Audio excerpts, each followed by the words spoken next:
Let us see the different reproductive methods used by multicellular organisms.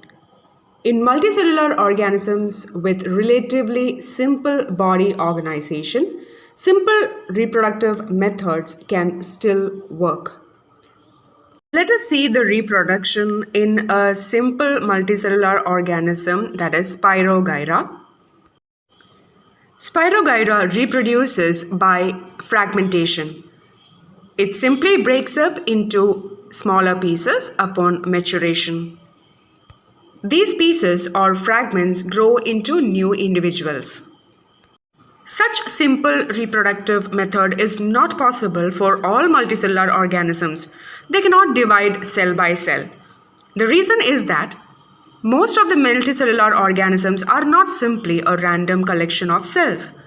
Specialized cells are organized as tissues, and tissues are organized into organs, which then have to be placed at definite positions in the body. Cell by cell division would be impractical in such cases. Multicellular organisms undergo complex ways of reproduction. They have a single cell type in the organism that is capable of growing, proliferating, and making other cell types under the right circumstances. This can happen in the coming asexual modes of reproduction that we are going to see, that is regeneration, budding, vegetative propagation, and spore formation. Regeneration involves development of new individuals from the body parts. For example, simple animals like Hydra and Planaria can be cut into any number of pieces, and each piece grows into a complete organism. Regeneration is carried out by specialized cells. These cells proliferate and make large number of cells.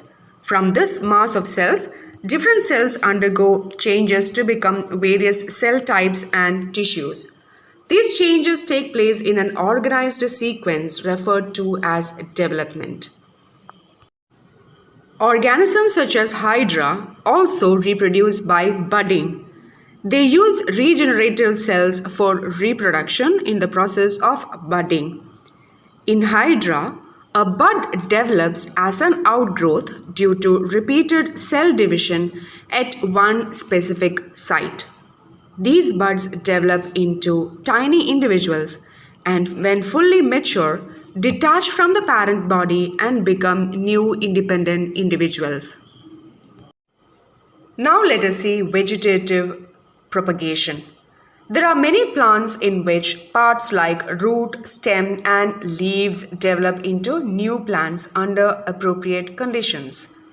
The property of vegetative propagation is used in methods such as layering or grafting to grow many plants like sugarcane, roses, or grapes for agricultural purposes. Such methods also make possible the propagation of plants such as banana, orange, grapes, etc. Grafting is a method of vegetative propagation by which desirable characteristic can be brought into a new generation of the plant. In this method, the tissue of one plant is encouraged to fuse with those of another. Bryophyllum is an example for vegetative propagation through leaves. Buds are produced in the notches along the leaf margin of bryophyllum, which falls on the soil and develops into new plants. Now let us see the advantages of vegetative propagation. Plants raised by vegetative propagation can bear flowers and fruits earlier than those produced from seeds. Another advantage is that they require only one parent to reproduce.